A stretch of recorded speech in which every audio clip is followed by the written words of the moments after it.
नमस्कार and welcome to curiously education. दोस्तों मैं हूं Prashant Mavani. I hope you learning good. आज 22 मार्च 2022 है। आज हम 5 इंपॉर्टेंट टॉपिक्स के बारे में डिस्कस करने वाले हैं। पहला जो आर्टिकल है ये द हिंदू का आर्टिकल है।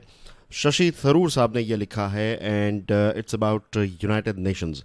अभी यूक्रेन की जो क्राइसिस हुई तो उन्होंने प्रश्न पूछा है कि यूनाइटेड नेशंस के सेक्रेटरी जनरल जो हैं एंटोनियो गुटरेस साहब, तो वो क्या कर रहे थे? क्या उन्होंने अपनी ऑफिस का राइट इस्तेमाल किया इस प्रॉब्लम को सॉल्व करने के लिए? क्या उन्होंने किसी व्यक्ति को मॉस्को भेजा? जब ये अटैक हुआ उससे पहले की बात है। अगर वो किसी व्यक्ति को मॉस्को भेजते और वहाँ पर ये जो उनके अपॉइंटेड एमिसरी हैं वो जाकर रशियन प्रेसिडेंट व्लादिमीर पुतिन से मिलते, उनके इंटेंशंस को जानने की कोशिश करते, उनको समझने की कोशिश करते, और फिर उसके बाद यही एमिसरी जो हैं वो यूक्रेन जाते, कीव जाते और वहाँ पर वोलोदिमीर ज़ेलेंस्की को मिलते और एक प्रॉब्लम को सॉल्व करने की कोशिश करते, जिसको आप कह सकते हैं एक सटल डिप्लोमेसी। इसका एक एग्जांपल देना चाहूँगा मैं यहाँ पर। फ्रांस के जो प्रेसिडेंट हैं इमैनुअल मैक्रोन, आपको याद होगा हमने इस चीज़ को डिस्कस भी किया था कि वो पहले रशिया गए और रशिया जाकर उन्होंने व्लादिमीर पुतिन के साथ एक मुलाकात की और उसके बाद वो गए यूक्रेन और वहाँ पर उन्होंने वोलोदिमीर ज़ेलेंस्की के साथ भी एक मुलाकात की। तो क्या ऐसा कुछ यूनाइटेड नेशंस के सेक्रेटरी जनरल एंटोनियो गुटरेस साहब ने किया? The answer is no.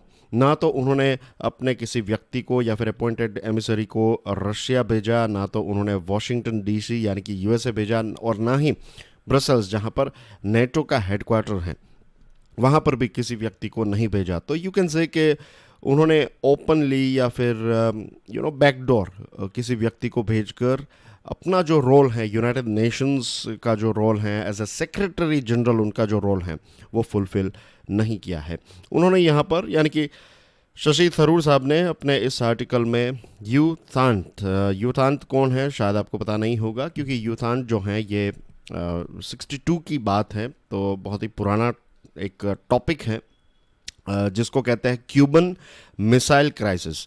जब कोल्ड वॉर चल रहा था यूएसएसआर और यूएसए के बीच में, तो उस टाइम पर रशिया जो है वो अपनी मिसाइल्स क्यूबा में फिट कर रहा था, वहाँ पर डिप्लॉय कर रहा था। तो ऐसा लग रहा था कि इन दोनों ताकतवर देशों के बीच में एक बड़ा युद्ध हो जाएगा, लेकिन उस टाइम पर यूथांट जो यूनाइटेड नेशंस के सेक्रेटरी जनरल थे, जैसे आज एंटोनियो गुटरेस साहब है, तो वैसे यूटान जो हैं उन्होंने उस टाइम पर दोनों देशों के साथ बातचीत की और इस प्रॉब्लम को सॉल्व किया। क्यूबन मिसाइल क्राइसिस जो है 1962 की, उसको सॉल्व करने में यूनाइटेड नेशन ने एक बहुत ही इंपॉर्टेंट रोल प्ले किया।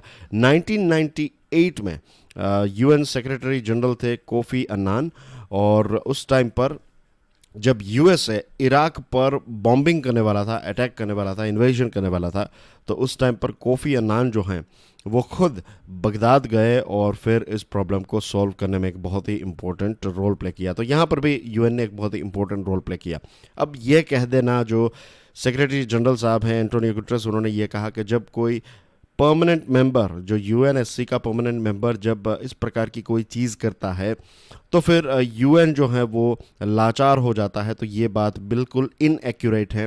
पास्ट में भी हमने देखा, ये 2 केसेस आप देख लीजिए, क्यूबन क्राइसिस, तो इसमें भी 2 परमानेंट मेंबर्स इन्वॉल्व थे। यहाँ पर यूनाइटेड स्टेट्स एक परमानेंट मेंबर इन्वॉल्व था 1998 में, लेकिन यूएन ने इसमें इंटरवीन किया और प्रॉब्लम जो है उसको हम सॉल्व कर पाए। अब देखिए, दूसरे देशों के प्राइम मिनिस्टर जाकर अगर मिलकर आते हैं, प्रेसिडेंट जाकर मिल के आते हैं, जैसे मैंने आपको फ्रांस का एग्जांपल दिया, वैसे ही बहुत कम लोगों को पता है कि इजराइल के प्राइम मिनिस्टर नेफ्ताली बेनेट जो हैं वो मॉस्को गए थे और उन्होंने 15 पॉइंट का एक पीस प्लान प्रपोज किया, और उसमें यह था कि यूक्रेन नेटो को ज्वाइन नहीं करेगा और न्यूट्रलिटी मेंटेन करेगा, ये सारी चीज़ें। एनीवे, यूक्रेन जो है वो उस टाइम पर इस 15 पॉइंट को मानने के लिए तैयार नहीं था। उनका कहना ये था कि ये तो एक रशिया का ही एजेंडा है, वो इजराइल हमारे सामने रख रहा है। लेकिन एनीवे, उन्होंने कोशिश तो की इस प्रॉब्लम को सॉल्व करने की। यही कोशिश जो है वो यूनाइटेड नेशंस के सेक्रेटरी जनरल को भी करने की ज़रूरत थी। अब ये युद्ध जो चल रहा है या फिर इन्वेजन जो चल रहा है ये कब खत्म होगा? जब व्लादिमीर पुतिन साहब अपने ऑब्जेक्टिव्स, जो भी स्ट्रेटेजिक ऑब्जेक्टिव्स हैं रशिया के, जब वो उनको प्राप्त हो जाएंगे तभी ये चीज़ सॉल्व हो सकती है। इसमें बहुत बड़ा लिस्ट है, जैसे कि यूक्रेन नेटो की मेंबरशिप को ज्वाइन ना करे, यूक्रेन में एक रेजीम चेंज आया, जैसे पहले लुकाशेंको की सरकार थी जो प्रो रशियन थी, तो वो चाहेंगे कि वोलोदिमीर जेलेंस्की की सरकार जो है वो जाए और उसकी जगह पर कोई ऐसी सरकार यूक्रेन में आए जो रशिया के साथ थोड़ी हुई झुकी हुई हो, या फिर आप कह सकते हैं कि न्यूट्रल सरकार की अगर वहाँ पर स्थापना होगी तो शायद रशिया का एक स्ट्रेटेजिक ऑब्जेक्टिव हासिल हो जाएगा। फिर ये भी प्रश्न उठता है कि क्या रशिया यूक्रेन की टेरिटरी को एनेक्स करना चाहता है? क्या रशिया यूक्रेन को एक बफर स्टेट या फिर बफर जोन के तौर पर डेवलप करना चाहता है? बफर का मतलब ये होता है कि एक ऐसा राज्य, लेट्स से कि it's like no man's land, यहाँ पर रशिया है, यहाँ पर वेस्टर्न वर्ल्ड है या फिर नेटो है, तो नेटो और रशिया के बीच में एक ऐसा देश आ जाए जो एक बफर स्टेट की तरह हो।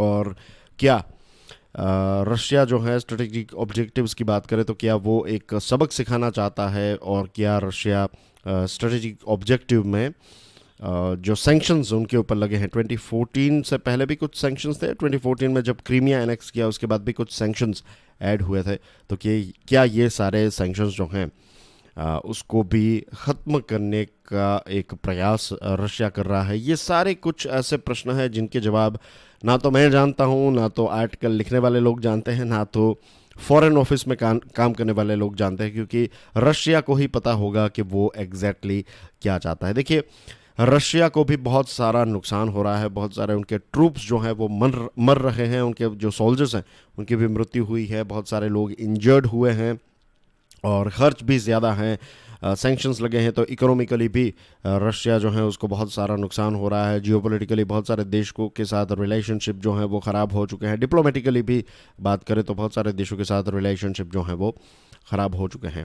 तो ये यूक्रेनियन एडवेंचर जो हैं ये इतना कोई ईजी नहीं है, रशिया के लिए भी ये बहुत ही टफ है। अब यूक्रेन जो है वो क्या कर सकता है? क्या यूक्रेन जो है वो न्यूट्रलिटी को एडॉप्ट करेगा? जैसे फिनलैंड, ऑस्ट्रिया, स्विट्ज़रलैंड, स्वीडन, ये कुछ यूरोप के देश हैं जो न्यूट्रल हैं। फिनलैंड और ऑस्ट्रिया के कॉन्स्टिट्यूशन में न्यूट्रलिटी लिखी हुई है। स्विट्ज़रलैंड और स्वीडन जो है उनकी पॉलिसीज़ हमेशा ऐसी रही हैं कि वो न्यूट्रल रहे हैं। क्या यूक्रेन अपने कॉन्स्टिट्यूशन में ऐसी न्यूट्रलिटी ऐड करेगा? क्या अपनी फॉरेन पॉलिसी में ऐसी neutrality like Switzerland and Sweden add करेगा? We have to wait and watch. और मुझे लगता है कि यूक्रेन जो है, अगर उसको कोई गारंटी मिलेगी कि फ्यूचर में उनके ऊपर इस प्रकार के अटैक नहीं होंगे, तो शायद यूक्रेन जो है वो रशिया के कुछ पॉइंट्स, कुछ ऑब्जेक्टिव्स को मानने के लिए तैयार हो जाए। अब इसमें यह भी होगा कि अगर यूक्रेन कुछ ऐसी मिसाइल्स अपने पास रखेगा जो मॉस्को को हिट कर सकती हैं, तो रशिया इस चीज़ को एक्सेप्ट नहीं करेगा। फिर प्रश्न इस चीज़ का भी उठता है कि डोनबास रीजन जो है, जिसमें लुहांस्क और दोनेत्स्क ये दोनों रीजन आते हैं, तो as you can see on your screen, ये दोनेत्स्क, ये पूरा जो रीजन है इसको डोनबास रीजन कहते हैं। तो इसमें लुहांस्क रीजन है और दोनेत्स्क रीजन है। तो इसमें ये जो डार्क ऑरेंज में है जो पोर्शन, तो ये एक लंबे समय से रशिया के कंट्रोल में रहा है। इनफैक्ट 2014 से ही ये वाला एरिया जो है वो रशिया के कंट्रोल में रहा है। आप जानते हैं क्रीमिया के बारे में मैंने कई बार बात बताई है, ये रहा क्रीमिया। तो क्रीमिया तो 2014 में एनेक्स कर लिया था रशिया ने। तो इसका क्या होगा? क्या क्रीमिया वापस यूक्रेन को दिया जाएगा, या फिर ये जो डोनबास रीजन है उसको रशिया ने, ये युद्ध जो स्टार्ट हुआ उससे पहले कह दिया था कि ये इंडिपेंडेंट एरिया है और इसको एक अलग देश के तौर पर जाहिर कर दिया था। तो क्या इसको फिर से यूक्रेन में जोड़ा जाएगा? क्या होगा इसका? Again we have to wait and watch for it. लेकिन ये कुछ बड़े बड़े प्रश्न हैं और यूक्रेन जो है वो क्या इन सारी चीज़ों को मानेगा, ये भी एक वेट एंड वॉच जैसी बात है। अब अगर यूक्रेन ये कहता है, कीव ये कहता है कि हम न्यूट्रलिटी को एक्सेप्ट करते हैं, लेकिन अगर हमारे ऊपर कोई अटैक होगा तो हमें एश्योरेंसेस दीजिए कि वेस्टर्न कंट्रीज़ यानी कि यूएसए जो है वो आकर हमारी मदद करेगा, अगर ऐसी बात करेगा तो फिर रशिया कहेगा कि आप नेटो को फॉर्मली ज्वाइन नहीं कर रहे हैं लेकिन फिर यूएसए की मदद ले रहे हैं और गारंटी ले रहे हैं, तो आई डोंट थिंक सो कि इस बात पर रशिया जो है वो एक्सेप्ट करेगा इस पॉइंट को। नेटो की मेंबरशिप तो आई एम श्योर यूक्रेन अब अप्लाई नहीं करेगा क्योंकि एक बहुत बड़ी प्राइस पे करनी पड़ी, लेकिन यूरोपियन यूनियन को ज्वाइन करने की बात आ सकती है क्योंकि ऑस्ट्रिया, फिनलैंड, स्वीडन जो हैं वो न्यूट्रल हैं लेकिन वो यूरोपियन यूनियन के फ्लरिशिंग मेंबर्स है, तो ऐसा कुछ यूक्रेन जो है वो कर सकता है। और what is needed is for someone to step forward and pursue it with urgency. अब यहाँ पर रशिया भी थोड़ा लग रहा है कि थोड़ा बहुत थक चुका है, प्राइस जैसे हाई पे करनी पड़ रही है जैसे मैंने आपको बताया। तो यही एक वक्त होता है, एक स्किल्ड पीस मेकर जो होते हैं वो ऐसे ही समय की तलाश करते हैं और जब ऐसा समय आता है तो चुपके से उसमें एंटर हो जाते हैं और फिर दोनों पार्टीज़ के साथ बात करके प्रॉब्लम को सॉल्व करने की कोशिश करते हैं। और ये चीज़ जो है वो यूनाइटेड नेशंस कर सकता है, पर्टिकुलरली यूनाइटेड नेशंस के सेक्रेटरी जनरल जो अभी हैं एंटोनियो गुटरेस। तो आई होप ये टॉपिक जो है वो आपको समझ में आ गया है। Now let's move on to next topic, changing the jurisprudence of scarcity. The Hindu newspaper का ये आर्टिकल है मेडिकल एजुकेशन के बारे में, रिजर्वेशन के बारे में और बहुत सारी चीज़ों के बारे में। ये आर्टिकल में इंटरेस्टिंग पॉइंट्स हैं। फॉर एग्जांपल मेडिकल एजुकेशन की बात करें तो it is not smooth, of course बहुत ही टफ होता है, आपको सालों तक पढ़ाई करनी पड़ती है। इसी के साथ साथ आपको एक अच्छी कॉलेज में एडमिशन चाहिए जहाँ पर सारे इक्विपमेंट हों, अच्छा स्टाफ हो, जहाँ पर आपको वो नॉलेज इम्पार्ट की जा सके, और कंपटीशन भी बहुत ही टफ है। 16 लाख कैंडिडेट्स हर साल नीट की एग्ज़ाम, जिसको national eligibility cum entrance test कहते हैं, तो इसके लिए अप्लाई करते हैं और 88,000 MBBS की सीट्स के लिए कंपटीशन होती है। And we know Kota factory और फिर सुसाइड के केसेस, बहुत सारा टेंशन्स, बहुत सारे पैसे, और जो आपका प्राइम वक्त होता है वो सारी चीज़ें आप पढ़ाई में लगा देते हैं। तो ये सारे त्याग करके एक टफ कंपटीशन को जो स्टूडेंट्स हैं वो फेस करते हैं। और बहुत सारे स्टूडेंट्स के साथ ये भी होता है कि रिजर्वेशंस की वजह से उनको वो सीट जो है वो नहीं मिलती है। अब हमारे कॉन्स्टिट्यूशन में 1950 में जब कॉन्स्टिट्यूशन आया तो रिजर्वेशन को 10 सालों के लिए रखा गया था, but we know the reality कि रिजर्वेशन जो है वो आज भी चलता आ रहा है। नो डाउट रिजर्वेशन की ज़रूरत थी, कुछ हद तक आज भी रिजर्वेशन की ज़रूरत है। और भारत का एक सपना है कि हम कास्ट बेस्ड सोसाइटी से हटकर एक ऐसी सोसाइटी बनाएं जिसमें हम सब की एक सबसे स्ट्रॉन्ग आइडेंटिटी हो कि हम सब इंडियंस हों, राइट। लेकिन आज भी वी नो के कास्ट जो है वो रिजर्वेशन को डिक्टेट करती हैं, वोटिंग को भी कुछ हद तक प्रभावित करती हैं। और यही सारी चीज़ें जो हैं वो हमें एजुकेशन और एम्प्लॉयमेंट में भी देखने को मिलती हैं कि कास्ट के आधार पर एजुकेशन और एम्प्लॉयमेंट में रिजर्वेशंस डायरेक्टली इनडायरेक्टली दिए जाते हैं। इनफैक्ट आपने देखा होगा कि पिछले कुछ सालों से, लगभग पिछले 10 सालों के अंदर आप देखें तो गुजरात में पटेल आंदोलन हुआ, महाराष्ट्र में मराठा रिजर्वेशन की डिमांड, इसके अलावा दूसरे राज्यों में भी कई जगहों पर जो जाट कम्युनिटी हैं उन्होंने कहा कि हमें रिजर्वेशन चाहिए। तो ये सारी चीज़ें पता है क्यों हो रही हैं? इसके पीछे मेन रीज़न ये है कि जो फॉर्मल जॉब्स हैं हमारे देश में, जिसके बारे में बहुत कम बातें होती हैं लेकिन ये रियलिटी है, फॉर्मल जॉब्स हमारे देश में लगभग 7% जितनी हैं। इसमें गवर्नमेंट जॉब्स भी आ गई और प्राइवेट कंपनी की अच्छी जॉब्स आ गई। बाकी की जो 93% जितनी जॉब्स हैं ये इनफॉर्मल है। तो हर कोई चाहेगा कि अपने जो बेटा बेटी हैं वो फॉर्मल जॉब उनको मिले। अब फॉर्मल जॉब बहुत कम है, इसीलिए लोग जो हैं वो, या फिर अलग अलग कम्युनिटीज़ जो हैं वो रिजर्वेशन की डिमांड कर रही है। जस्ट इमेजिन कि अगर हमारे देश में रूल्स एंड रेगुलेशंस ऐसे होते कि जो भी जॉब हैं या फिर ज़्यादातर जॉब, लेट्स से 93% जॉब्स जो है वो reserved, bag your pardon, 93% jobs जो हैं ये फॉर्मल जॉब्स होती है, ओनली 7% जॉब्स जो हैं वो इनफॉर्मल सेक्टर में होती।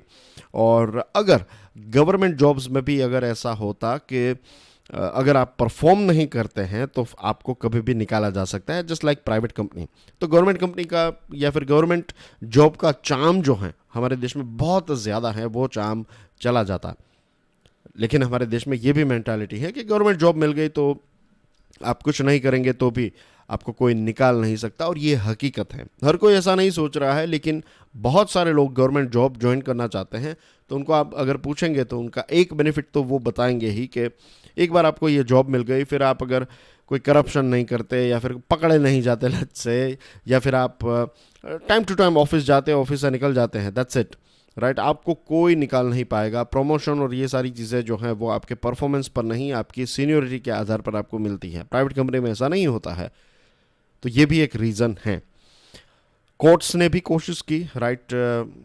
बलराम केस 1972, फिर इंदिरा स्वैनी केस 1992 और मराठा रिजर्वेशन 2021 केस में भी अलग अलग केसेस में अलग अलग समय पर कोर्ट्स ने ये कोशिश की है कि रिजर्वेशन जो है वो बड़ा इश्यू ना बने। बहुत सारे राज्यों ने तो ये भी कोशिश की कि 50% से भी ज़्यादा सीट्स जो है वो रिजर्वेशन की रखी जाए, लेकिन सुप्रीम कोर्ट ने फिर 50% जितना एक बेंचमार्क क्रिएट कर दिया है। और हम बार बार देखते हैं कि बहुत सारे स्टेट्स जो हैं वो रिजर्वेशन को और ज़्यादा बढ़ाना चाहते हैं। फॉर एग्जांपल प्राइवेट कंपनीज में भी रिजर्वेशन, हरियाणा की अगर बात करें तो 75% जितना आई थिंक रिजर्वेशन जो है वो हरियाणा सरकार ने एक अपना लॉ पास किया और रखा था कि भाई 75% जितनी प्राइवेट जॉब्स जिसमें 30,000 से कम की सैलरी है तो ये जॉब्स जो हैं वो रिजर्व रखी जाए। तो इस प्रकार की चीज़ें हमें देखने को मिलती हैं। But one may take it that as long as ground conditions remain, the battle for increased reservation will continue, and this will be the dominant player in determining who gets into or is excluded from medical colleges.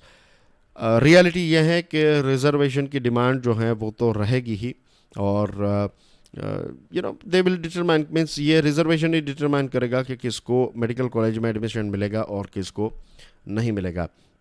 हमारे देश में वैसे हम कहते हैं कि education जो है वो एक अधिकार है, फंडामेंटल राइट है आपका। हेल्थ जो है वो लाइफ के साथ जुड़ा हुआ है। गुड एजुकेशन जो है वो राइट टू लाइफ के साथ जुड़ा हुआ है।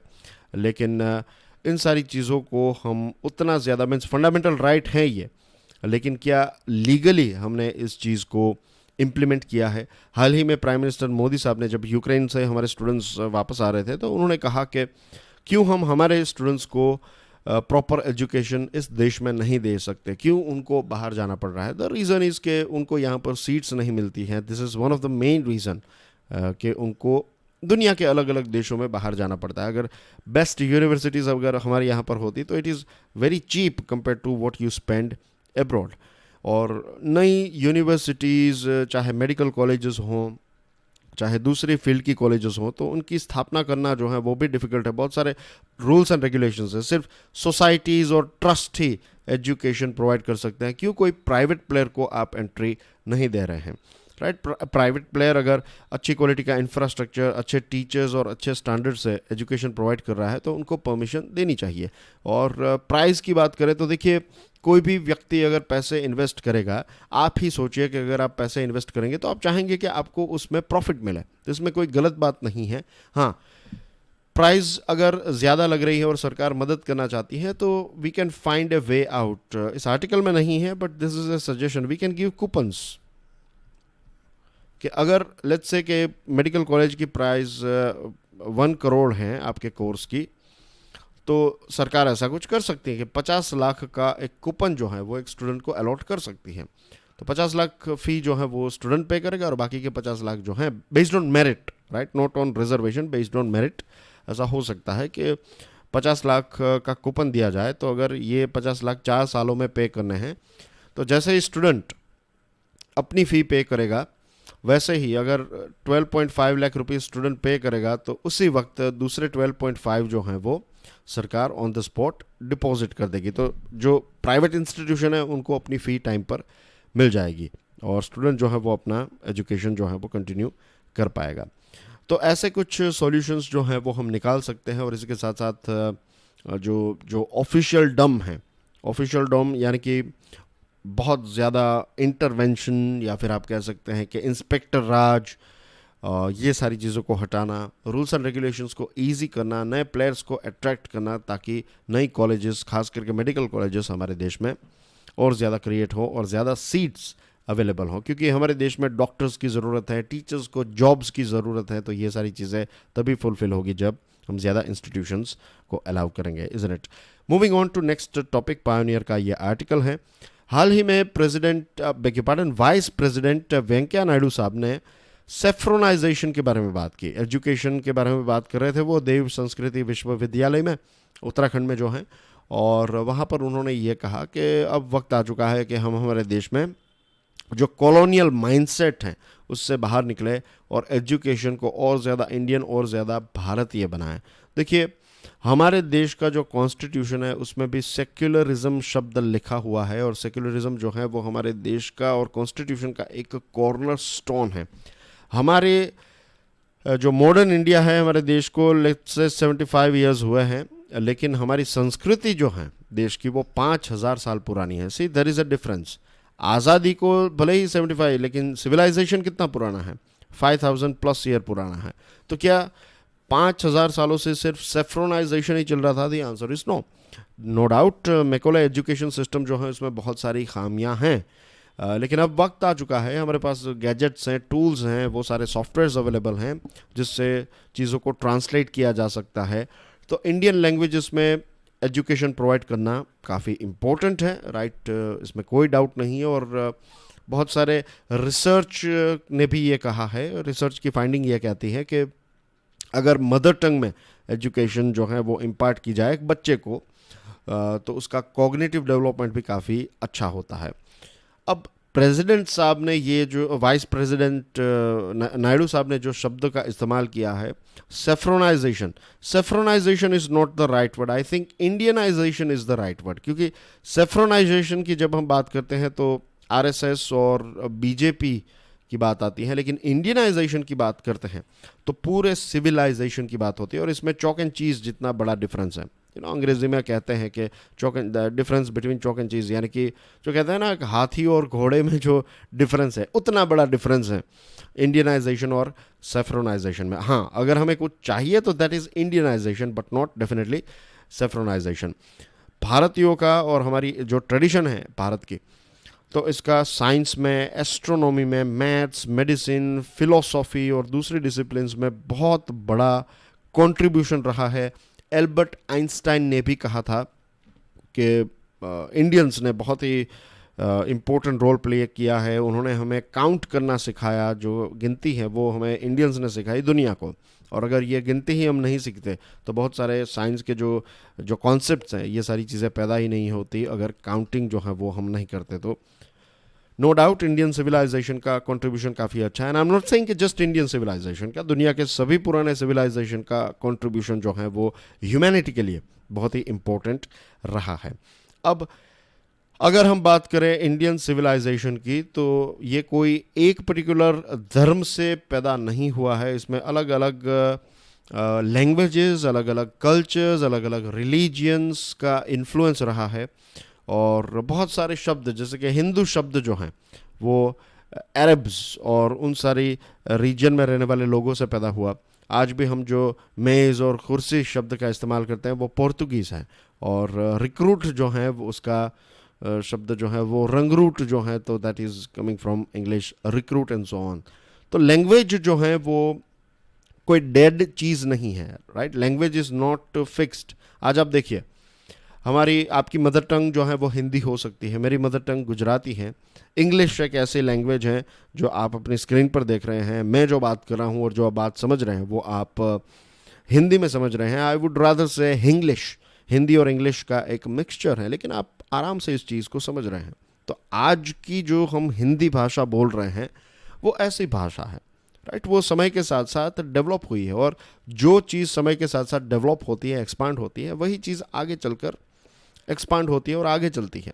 संस्कृत देख लीजिए, बहुत ही आउटस्टैंडिंग लैंग्वेज है as far as artificial intelligence और ये सारी चीज़ें जो कंसर्न है, प्रोग्रामिंग के लिए संस्कृत से अच्छी कोई लैंग्वेज नहीं है, राइट। लेकिन हम इतनी अच्छी होने के बावजूद भी हम संस्कृत का इस्तेमाल हर रोज़ नहीं करते हैं, राइट। तमिल लैंग्वेज जो है वो भी उतनी पुरानी है, लेकिन पूरा देश तमिल नहीं बोल रहा है। तमिल बोलने वाले लोग भी हैं हमारे देश में और दुनिया के अलग अलग कोनों में हैं, लेकिन हर एक लैंग्वेज जो है वो धीरे धीरे एक्सपांड हुई है, ग्रो हुई है। और जो लैंग्वेजेस ग्रो नहीं होती है वो फिर ऐसे ही हिस्ट्री या फिर म्यूज़ियम में रह जाती है, right. I am not talking about Sanskrit. Sanskrit का इस्तेमाल जो है वो अब प्रोग्रामिंग के लिए कर रहे हैं, क्योंकि उसमें जिस प्रकार के शब्दों का इस्तेमाल होता है वो सारी चीज़ें डबल मीनिंग नहीं होते हैं एक्सेट्रा, तो उसकी वजह से संस्कृत इज़ परफेक्ट।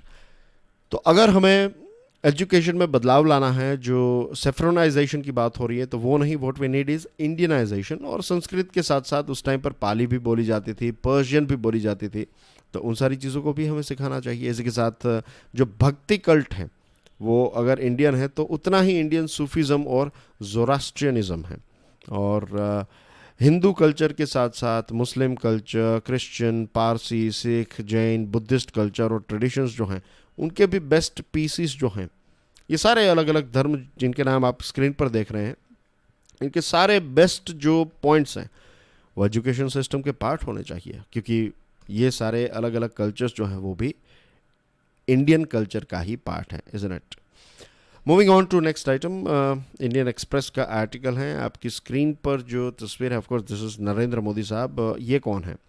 ये हैं जापान के प्राइम मिनिस्टर, इनका नाम है फुमियो किशिडा। फुमियो किशिडा साहब जो हैं वो भारत की एक यात्रा पर आए थे, और यहाँ पर पहली यात्रा थी उनकी अक्टूबर से, लास्ट ईयर अक्टूबर 2021 से वो प्राइम मिनिस्टर बने हैं जापान के, और उसके बाद पहली फॉरेन की विज़िट उन्होंने भारत में ली। तो यू कैन अंडरस्टैंड कि न्यू दिल्ली और टोक्यो के बीच में, या फिर जापान और इंडिया के बीच में रिलेशनशिप कितने स्ट्रॉन्ग है। 2019, पिछले 2 सालों से जो एनुअल समिट थी 2019 की, और उसके बाद की जो 2019 की समिट हुई थी, लेकिन उसके बाद की जो 2 सालों की समिट है, एनुअल समिट होती है हमारे दोनों देशों के बीच में, तो ये नहीं हो पाई बिकॉज ऑफ दिस कोविड-19। Of course, beg your pardon, 2019 की जो समिट है वो कैंसिल हुई थी क्योंकि गुवाहाटी में प्रोटेस्ट चल रहे थे, और उसके बाद कोविड आ गया। तो इसकी वजह से 2 सालों से ये मीटिंग जो है वो एनुअल मीटिंग नहीं हो पाई थी। और जब किशिडा साहब यहाँ पर आए तो we are celebrating 70 years of bilateral relation between India and Japan, और रिलेशनशिप काफ़ी क्लोज है। पहले इतने नहीं थे, लेकिन 2006 के बाद स्ट्रेटेजिक एंड ग्लोबल पार्टनरशिप दोनों देशों ने फॉर्म की, और तब से ट्रेड, मिलिट्री एक्सचेंज, इसी के साथ साथ maritime order, rule based order, ये सारी चीज़ों के ऊपर दोनों देश मिलकर काम कर रहे हैं। इकोनॉमिक टाइज और स्ट्रेटेजिक टाइज जो हैं वो काफ़ी अच्छी हैं, और 2014 में 3.5 जापानीज येन JPY इन्वेस्ट करने की बात थी, और ये टारगेट जो है वो अचीव हो चुका है। अब जापान ने अनाउंस किया है कि जापान 5 ट्रिलियन JPY जो है वो भारत में इन्वेस्ट करेगा, और ये इस बात का इशारा है कि भारत एक अच्छा इन्वेस्टमेंट डेस्टिनेशन है, और इसी के साथ साथ यहाँ पर अगर आप पैसा इन्वेस्ट करते हैं तो आपको रिटर्न भी अच्छा मिलता है, और गवर्नमेंट्स जो हैं, दोनों देशों की गवर्नमेंट वो टारगेट अचीव कर पा रही है। अब जापान और इंडिया, चाइना के बाद आप देख लें तो बड़ी इकोनॉमीज़ हैं। एशियन इकोनॉमीज़ की बात करें तो सेकंड और थर्ड लार्जेस्ट इकोनॉमीज़ हैं, और ये दोनों देश जो हैं वो मिलकर चाइना को भी काउंटर करना चाहते हैं।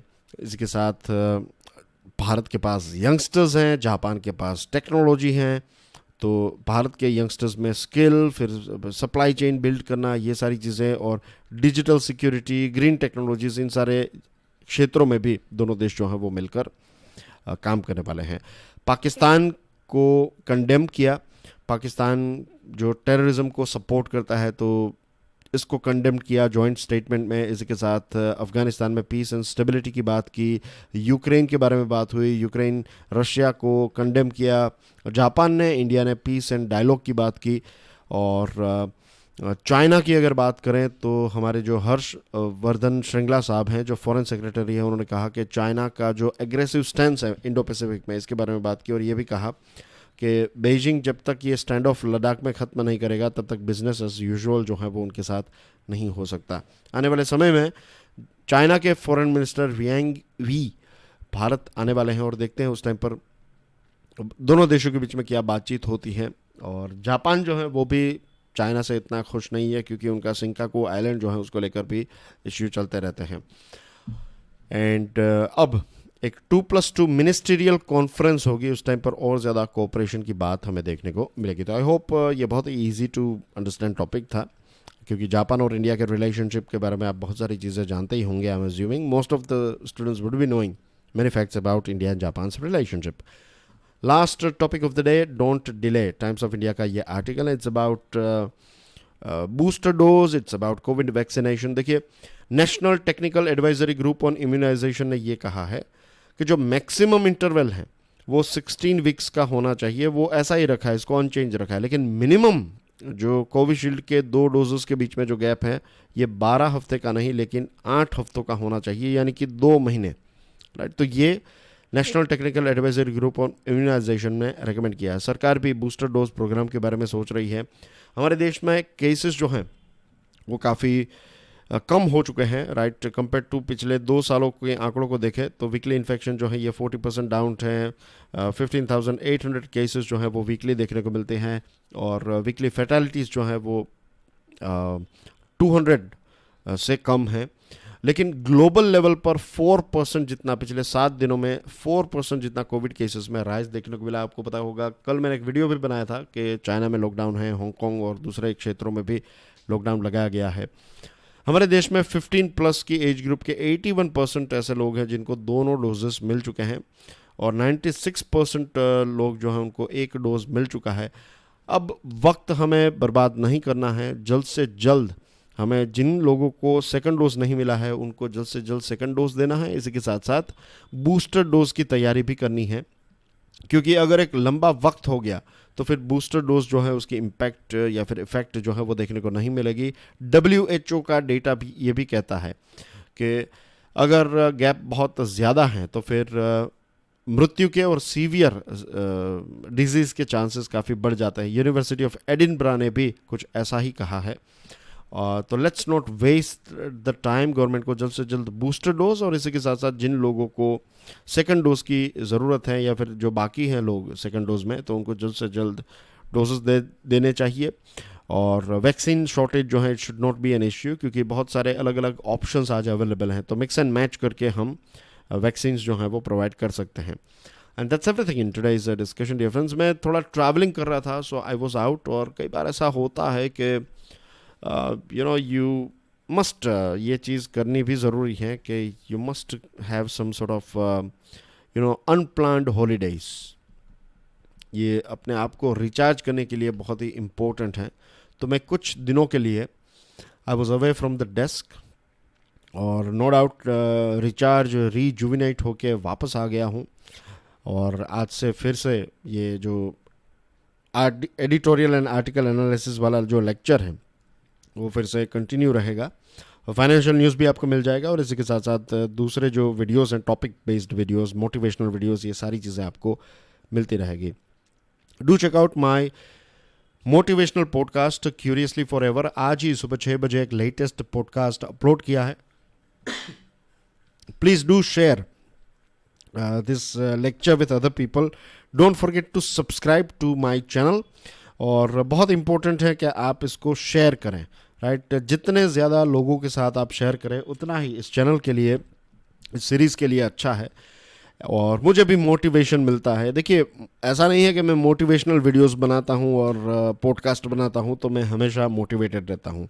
It goes up and down, हाँ, वो बात अलग है कि मैं बहुत डाउन नहीं चला जाता, लेकिन it goes up and down. It happens with everyone. ये मोदी साहब के साथ भी होता है, रतन टाटा साहब के साथ भी होता है, किसी भी टीचर या फिर किसी भी हमारे पेरेंट्स के साथ भी होता है, मेरे साथ भी ये होता है.